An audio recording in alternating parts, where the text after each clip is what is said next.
அவர்களை நான் உங்களுடன் அழைக்கிறேன். நன்றி சத்யராஜ் அவர்களே.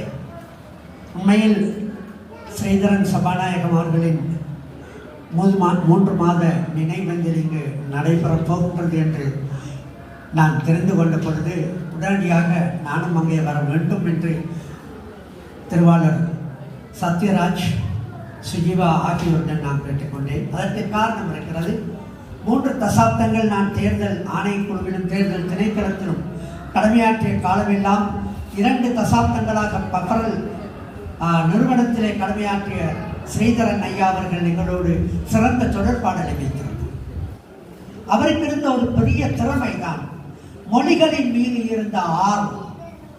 மொழிகள் என்பவை மனிதர்களோடு உரையாடுவதற்கு கண்டுபிடித்தவை ஒழிய இரத்தங்களோடு சேர்ந்தவை அல்ல, இனங்களுக்கு மட்டும் உரித்தானவை அல்ல என்றிருந்தார். அவர் தன்னுடைய தாய்மொழியை எப்பொழுது இருந்தாலும் மதிப்பார். தாய்மொழியிலே பேசுவதற்கு விருப்பப்படுவார். சில வேளைகளில் என்னை தேடி வந்து சொல்லுவார், நான் வாயார என்னுடைய தாய்மொழியிலே கதைக்க வேண்டும் என்று வந்தேன் மோகன், நீங்கள் வேறு மொழிகளில் கதைக்காதீங்க, தமிழ்லையே நின்ற கதைக்கு போங்க, ஏனென்றா நான் இவ்வளவு நேரம் வேறு மொழிகளில் தான் கதை சிச்சில அதாவது பேரனர்த்தங்கள் கேள்விப்படுகின்ற பொழுதெல்லாம் அவர் அதிர்ந்து போனார். கவலையோடு கதைப்பார். அதே நேரத்திலே அங்கு தென்பகுதியிலே இருக்கின்றவர்களோடும் அவர்களின் மொழியில் அளவலாகி உரையாடுவதிலே ஒரு திறமையானவராக இருந்தார். அவருக்கு ஒரு மதிப்பு இருந்தது தென்னிலங்கை மக்கள் மத்தியில். அவர் எங்கு போனாலும் அவர் வடபுலத்தை சேர்ந்த ஒருவர் என்றில்லாமல் தங்களுக்குள் ஒருவராக அவர் மதிக்கப்பட்டார். இங்கு பிள்ளைகள் கூட, அவர்களது வாரிசுகள் கூட அங்கே மதிக்கப்படுகிறார்கள். அது திரு ஸ்ரீதரன் சபாநாயகம் அமரர் அவர்களுக்கு இருந்த ஒரு தனியான திறமை.